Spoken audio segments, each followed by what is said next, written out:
ఉంటే చెప్పుకున్నా. 11 ఎమ్మెల్యేలు ఇచ్చారు వైసీపీకి. 11 మంది ఎమ్మెల్యేలు ఇచ్చారు వైసీపీకి ప్రజలు.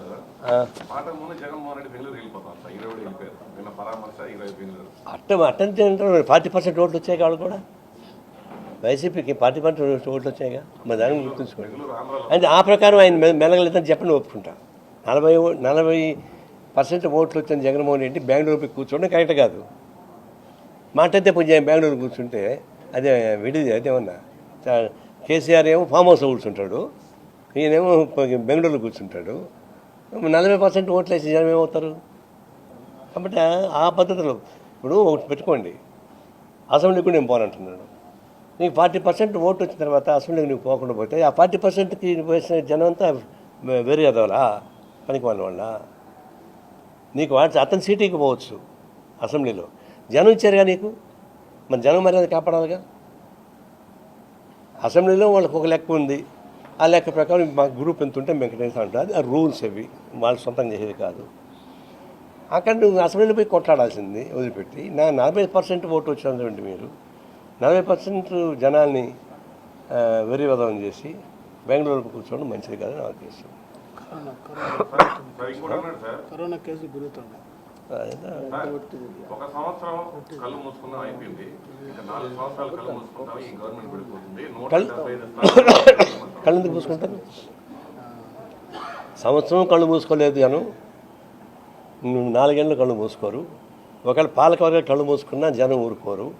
ఇప్పటికే మొదలుపెట్టారు, వస్తూ ఉన్నాయి. పార్టీ లోపల వస్తున్నాయి, పార్టీ బయట వస్తున్నాయి, ఆందోళన జరుగుతూ ఉన్నాయి. కాబట్టి ఇదేదో కాలం గడుపుకుంటూ పోవడం కుదరదు. పద్దాక పాత వాళ్ళు తిట్టుకుంటూ కూర్చుంటూ కూడా కుదరదు. ఇప్పుడు ప్రజల్ని సంతృప్తిపరిచేటువంటి మార్గం ఎత్తుక్కోవాలి. మీ ప్రభుత్వానికి వేసిన ఓట్లు మీ సొంత క్యాడరు టీడీపీలో మీ సొంత కోట మీరు సంతృప్తిపరచడం ముందర, ఆ తర్వాత దేవుడిగా మీ వాళ్ళే అసంతృప్తికి గురవుతారు కదా. అట్లాంటప్పుడు మీరు ప్రజల్ని ఎట్లా చేస్తారు? అనేక సమస్యలు ఉన్నాయి, అనేక సమస్యలు మీరు చెప్తారు, నేను చెప్పలేను. ఎందుకంటే ఆ సమస్యలు ఇప్పుడు మాట్లాడుకుంటారు, దాని జోలికి పోదలుచుకోలేదు. కానీ అసంతృప్తి ఎందుకు వచ్చింది చెప్పండి. అసంతృప్తి జగన్మోహన్ ప్రేమ నుండి వచ్చిందా? చంద్రబాబు ప్రేమ నుండి ఓట్లు వేశారు కదా, మీరు ప్రకటించిందే కదా. మీరు ప్రకటించిన దాన్ని అమలుపరచమని చెప్తున్నారు, కొత్తగా ఏం చెప్పడం లేదు కదా.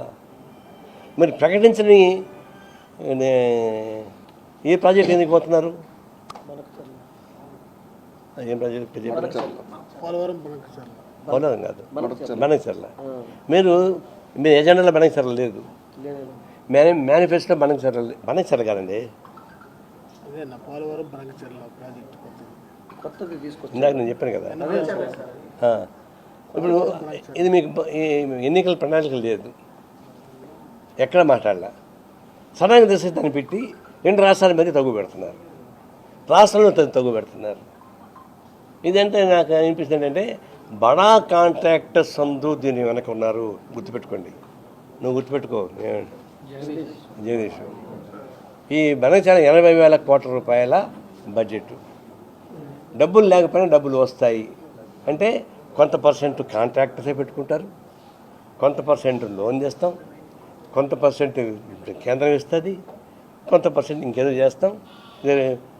ఇది హైవే బిల్ట్ ఆపరేట్ ఉంది కదా, ఆ ప్రకారం చేస్తామనంటే ప్రభుత్వం గ్రిప్లో నీళ్లు ఉండాలి, కాంట్రాక్టర్ల గ్రిప్లో నీళ్లు ఉండకూడదు.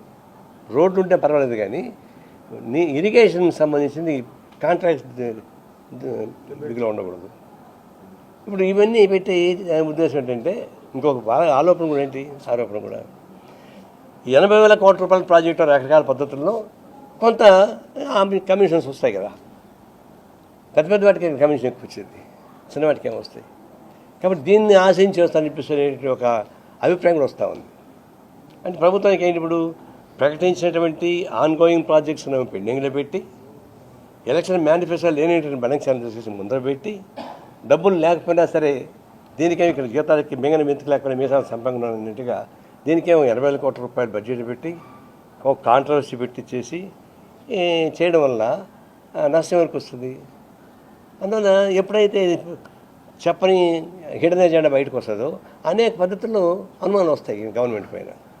అందుకు బనకచర్ల ఆటోమేటిక్గా వచ్చేసింది. ఇప్పుడు అట్లాంటి జోలికి పోబాకండి, దాన్ని స్టాప్ చేయండి, మిగిలిన ప్రాజెక్టును పూర్తి చేయండి, మనం మాట్లాడుకోవచ్చు.